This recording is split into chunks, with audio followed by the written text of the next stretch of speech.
बिस्मिल्लाहिर्रहमानिर्रहीम। आज इमरान खान ने 2 या 3 पैगाम भेजे हैं। पहला पैगाम उन्होंने कहा है कि आप जो हुकूमत है ये इस वक्त पीटीआई के लोगों को अगवा कर रही है और उनको मिसिंग पर्सन्स बना रही है।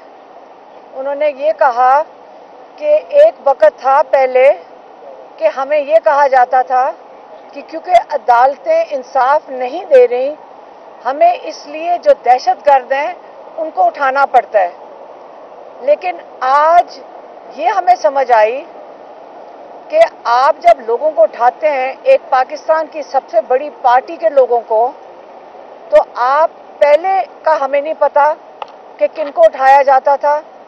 आज पता चला है कि आप किसी को भी उठाकर आप गायब कर देते हैं। आपने पॉलिटिशियंस की फैमिलीज़ को उठाया है, आपने वर्कर्स को उठाया है, उनकी इतनी बुरी हालत में वो वापस आते हैं। आपने जर्नलिस्ट को उठाया है। और जब आप इस किस्म का जुल्म करेंगे तो आपको ये पता होना चाहिए कि ये जो एक इदारा है, जो हमारी फ़ौज है और हमारी बड़ी कीमती फ़ौज है, आप पूरी अवाम में, क्योंकि पीटीआई सबसे बड़ी पार्टी है, इसका मतलब अवाम में सबसे ज़्यादा मकबूल है। और इसका ये भी मतलब है कि सारी अवाम में आपने हमारी फ़ौज को बदनाम किया, क्योंकि ये हमारी फ़ौज नहीं कर रही।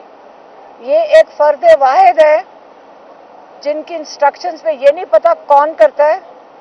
आप जेल में चले जाएं, आप यहाँ डेप्यूटी जेल के जो सुपरिटेंडेंट हैं या सुपरिटेंडेंट हैं, आप यहाँ किसी को कहें, कानों में आके लोग बताते हैं कि ऊपर से हमें ऑर्डर आया है कि इमरान खान बच्चों से बात नहीं कर सकते, इमरान खान को अखबार ना दिया जाए, इमरान खान को 20 दिन के लिए एक सेल के अंदर बंद कर दिया जाए, क्योंकि ये जेल के कवानीन के बिल्कुल खिलाफ है। तो ये कौन इजाज़त दे रहा है और ये कौन जुल्म कर रहा है? इमरान खान ने कहा कि एक शख्स और आया था पाकिस्तान में, उसका नाम था जनरल याहिया खान। और जनरल याहिया खान ने बांग्लादेश में, जो आज बांग्लादेश है तब ईस्ट पाकिस्तान था, ईस्ट पाकिस्तान में बिल्कुल यही किया था। वहाँ के लोग पाकिस्तान से आज़ादी नहीं मांग रहे थे, वो सिर्फ अपना स्टोलन मैंडेट जो आज है वो ही मांग रहे थे। वो कहते थे हमारा हक दिया जाए, क्योंकि जीते जो ज़्यादा सीटें थी वो मुजीबुर रहमान की थी।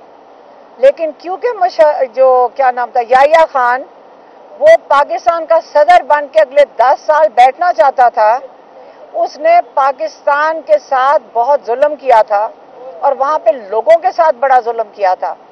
तो ये अगर आज तारीख दोहराई जा रही है तो आप इसको सिर्फ याहिया खान के साथ क्या कहते हैं, कंपैरिजन कर सकते हैं। उन्होंने ये दूसरा पैगाम उन्होंने वकीलों के लिए दिया है।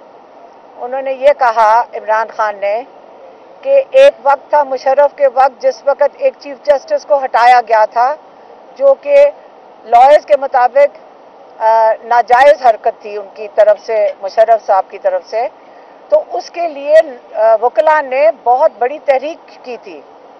लेकिन अब ये हुआ है कि पूरा सुप्रीम कोर्ट के ऊपर कब्जा कर लिया गया है। अब सारों के पूरे सुप्रीम कोर्ट पे जब कब्जा हुआ है तो वो पूछना चाह रहे हैं अपने पाकिस्तान के वकीलों से और बार से और काउंसिल से कि आज आप अपने सुप्रीम कोर्ट के लिए तहरीक क्यों नहीं चला रहे। और कल के लिए उन्होंने कहा है कि 9 तारीख को जो सवाबी में जो एहतजाज है उसके अंदर उनके सारे वकला भी शामिल हों, क्योंकि ये जो हमारी अदलिया उसकी आज़ादी के लिए तहरीक है, जो स्टोलन मैंडेट है उसके लिए ये तहरीक है।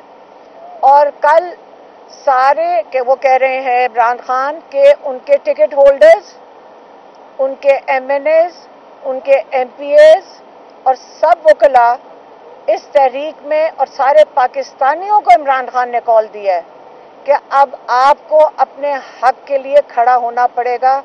کل ثوابی میں اسی کے لیے تحریک ہو رہی ہے. عمران خان نے ایک دفعہ یہ نہیں کہا کہ آپ میرے لیے کریں نکلیں یا میری آزادی کے لیے نکلیں، لیکن جب انصاف عدالتوں میں آ جائے گا تو عمران خان کو بھی انصاف مل جائے گا انشاءاللہ. تو اب وہ آپ سے چاہ رہے ہیں پاکستانیوں سے کہ اب وقت آ گیا کہ آپ اپنے لیے نہیں اپنے اگلی نسلوں کے لیے نکلیں، اپنے بچوں کے مستقبل کے لیے نکلیں. نہیں تو اگلا جو وقت آ رہا ہے یہ مارشل لاء نہیں ہے، یہ اس سے بھی بڑھ کے ہے. ہمارے کوئی مارشل لاء ایسے نہیں گزرے جو یا آج کل کے حالات ہیں. آج کسی کو اٹھا لیا جاتا ہے، کسی عدالت میں پیش کیا جاتا ہے، 20 دن رکھ کر عدالتیں بھی کچھ نہیں کر سک رہی ہیں. تو کیا ہمارا مستقبل یہی ہوگا؟ اب وقت آ گیا ہے کہ ہمیں سب کو قربانی بھی دینی ہے. ہمیں کھڑے ہونا پڑے گا، ہمیں اپنی آزادی کے لیے کھڑے ہونا پڑے گا. ہم یہ اس قسم کا ظلم، اس ظلم کے خلاف کھڑے ہونا پڑے گا. اور یہ عمران خان کا پیغام تھا کہ اگلا جو لائے عمل ہے، انہوں نے یہ بھی بتایا ہے کہ کل 9 تاریخ کو اگلا لائے عمل دیا جائے گا. تو یہ جو تحریک ہے اور یہ جو فیصلے ہیں آزادی کے، عمران خان نے کہہ دیا ہے کہ یہ آئندہ کے لیے یہ سڑکوں پہ ہی حل ہوں گے، کیونکہ ہمارے پاس کوئی فورم نہیں رہ گیا جس کے اوپر جا کر ہم انصاف مانگ سکیں. اور نہ ہی ہماری جو عوامی ادارے ہیں جہاں پہ یا ہماری نیشنل اسمبلی ہے جہاں اسمبلی ہیں، نہ وہاں پہ ہمارے نمائندے ہیں، نہ لوگوں کے نمائندے اسمبلیوں میں ہیں، اور نہ ہی اس وقت ہماری عدلیہ آزاد ہے. تو اس کے لیے اب فیصلہ سڑکوں پہ ہوگا. مہربانی.